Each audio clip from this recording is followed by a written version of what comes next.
Today's bitterly cold temperatures didn't stop hundreds of cross-country skiers from taking to the SJAM. That's the nickname for the winter trail along the Sir John A. Macdonald Parkway. It's in its first full winter season, and the SJAM has been so far an unqualified success. Now, as Steve Fisher reports, there's growing pressure on the NCC and the city to prove long-term funding. Tom Street usually heads for the Gatineau Hills to ski. This time he thought he'd try some trails closer to home. And beautiful views along the river, just lovely. I bike here a lot in the summertime, and so I'm happy to try skiing. After a few days of track setting last year to gauge interest, diplomats, politicians, and winter sports enthusiasts were on hand to officially open the SJAM for its first full season. There are more than a dozen kilometers of trails along the Ottawa River stretching from Westboro Beach to the War Museum.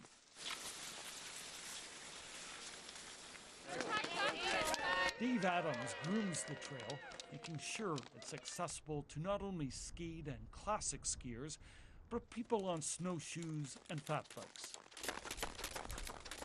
I've had so many people come to me. I haven't skied in 30 years.